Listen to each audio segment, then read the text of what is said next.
The Life of Dwight L. Moody, Chapter 11, Christian Association Work. I believe in the Young Men's Christian Association with all my heart. Under God, it has done more in developing me for Christian work than any other agency. This was Mr. Moody's testimony to the influence of the organization for which he gained so many friends and supporters. From the time he gave up business to devote himself to Christian work, Mr. Moody was very enthusiastic in the work of the Chicago Association. This interest was greatly strengthened by his experiences in the Christian Commission work and the association formed at that time. As secretary and for several years as president, he worked earnestly to build up the organization in every department, but more especially did the spiritual needs of the work appeal to him. The daily noon prayer meeting had been one of the permanent results of the Great Revival, and to this meeting he gave his hearty support. Young as he was, it was not long before he became the leader of the meeting, and side by side with his mission work, he carried the steady expansion of the Christian Association. Under his leadership, the association prospered greatly and soon demanded larger accommodations. The board of managers thought, planned, and prayed for a building of their own, but with little or no practical result.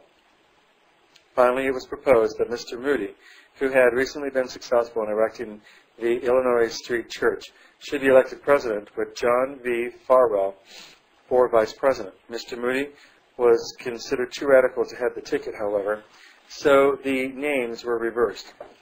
While the election was in progress, Mr. Moody was out getting pledges, and before night a building was assured that should contain a hall with a seating capacity for 3,000 people, as well as rooms for smaller meetings and offices.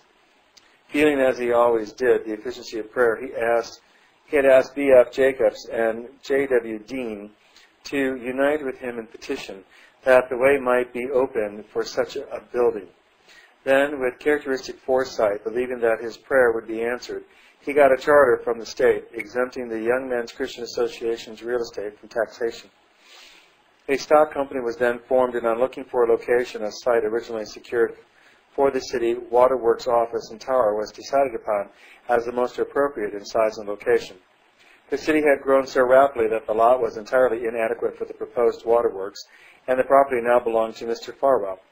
At Mr. Moody's solicitation, it was donated to the Work for Young Men, being equivalent of a contribution of $40,000. The first cash subscription of $10,000 was then secured from Cyrus H. McCormick, and others generously aided in the work until a significant sum was secured for. The first hall ever erected in America for Christian Association work, which distinction it claimed. At the dedication of the building, September 29, 1867, a large audience taxed the utmost capacity of the hall, many visitors coming from distant cities.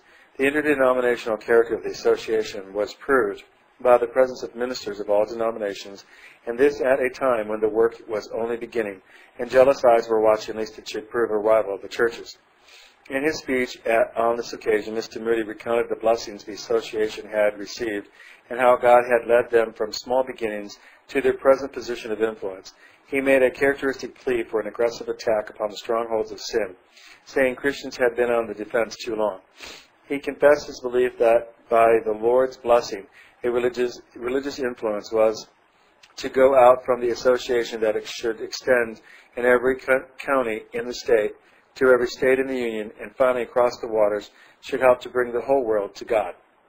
It had been planned by some of the subscribers to the association building fund that it should be named after Mr. Moody, as it owed its existence but to his vigorous efforts.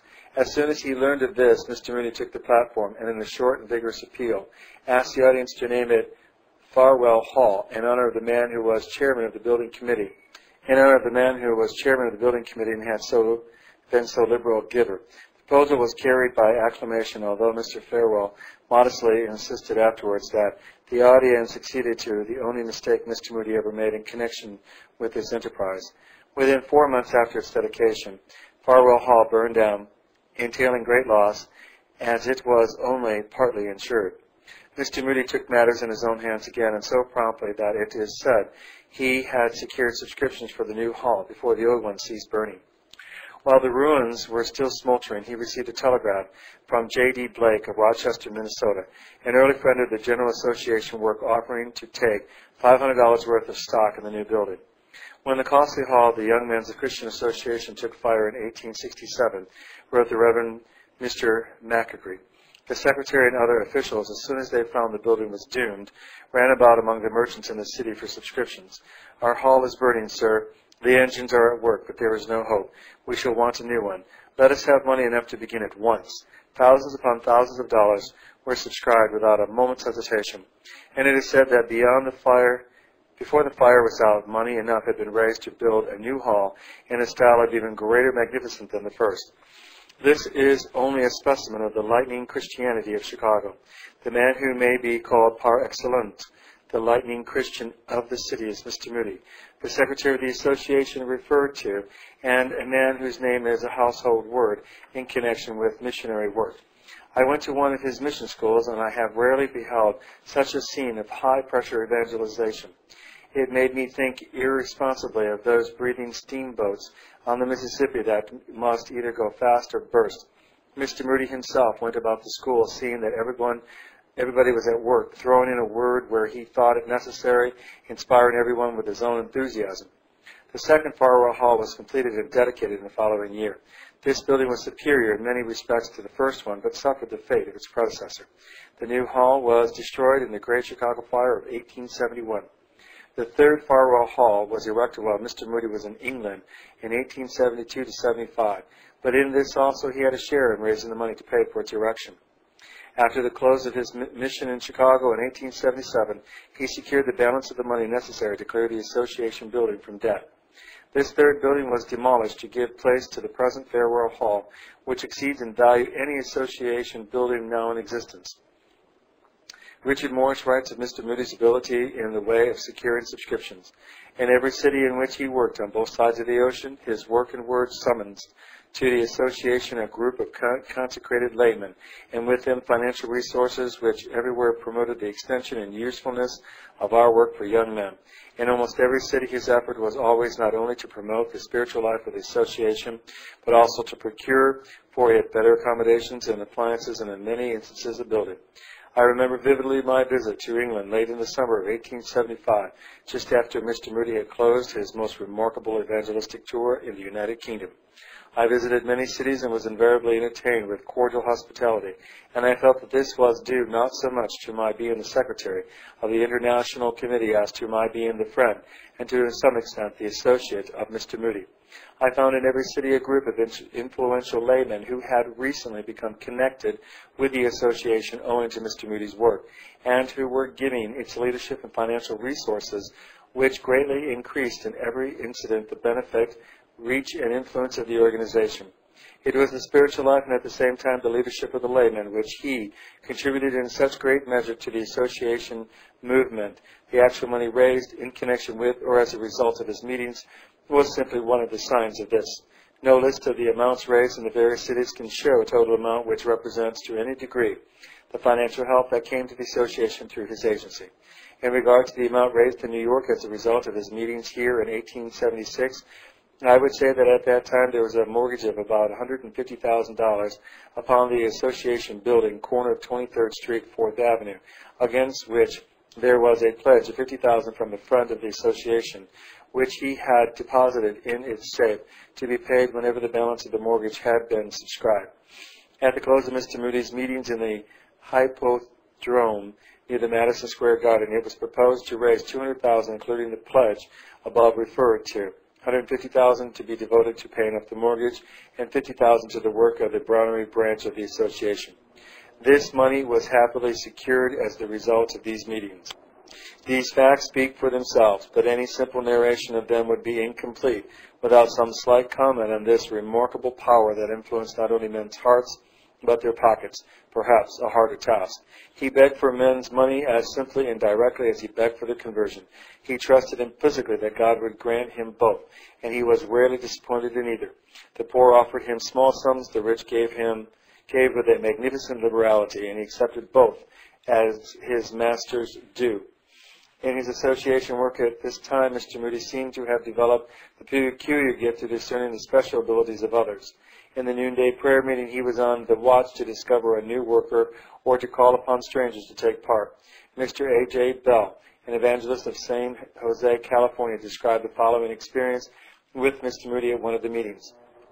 One day, the leader assigned did not get there in time, and Mr. Moody came to me requesting that I take charge. I had just arrived from a journey, hot and dusty. Mr. Moody, I said, I am just in from a long absence, and I am not presentable. Excuse me, please, and at some other time I will lead the meeting. I shall never forget the incident, for it was the turning point in my life. I thought you were a Christian soldier, he said, and added, go forward, and we will pray for you. As soon as the meeting was over, he came again and thanked me. You did well, he said, but it is all wrong, this holding back. Your duty is clear. Keep in front. Be a Minuteman.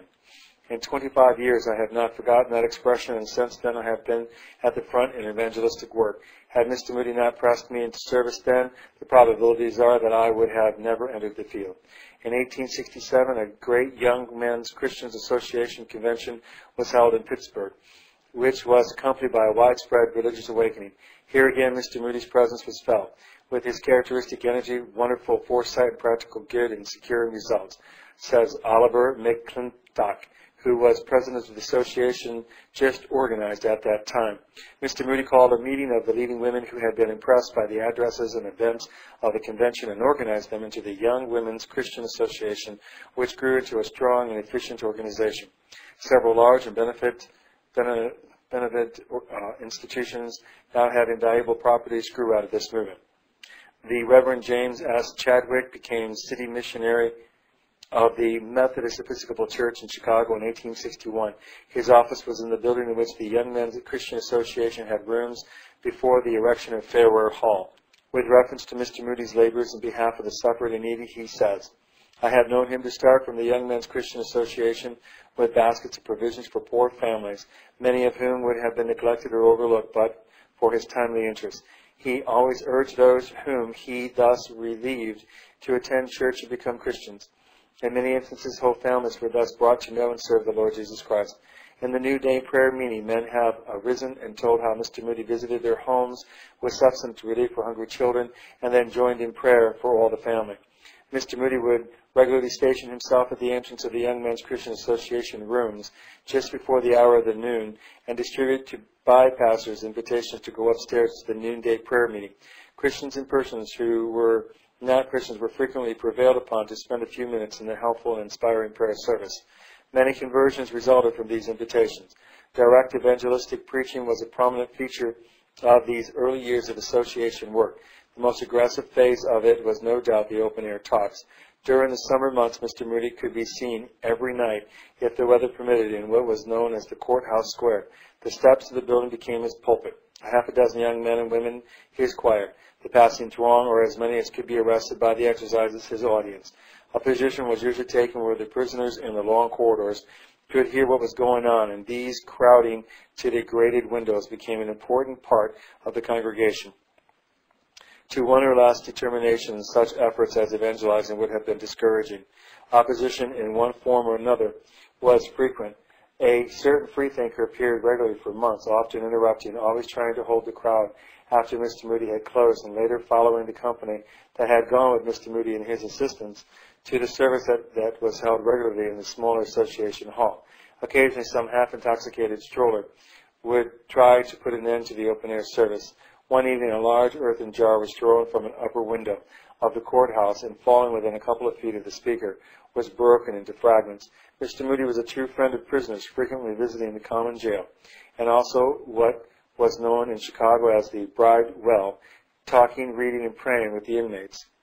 Experiences gathered in such work the necessity for ready action in emergencies, the strength acquired in steaming opposition, the growth of character in standing unflinchingly for conviction and duty. All these made for larger equipment and wider spheres of action. It was but a repeated demonstration of the Master's principle of reward. Thou hast been faithful over a few things, and I will make thee ruler over many things. At a convention in St. Johnsburg, Vermont in 1870, whenever he arose to speak, at first read a verse from the Bible. A man who followed him said to Mr. Moody, I am glad you keep to your chart. There is nothing else to keep to, he replied. If that goes, everything else goes.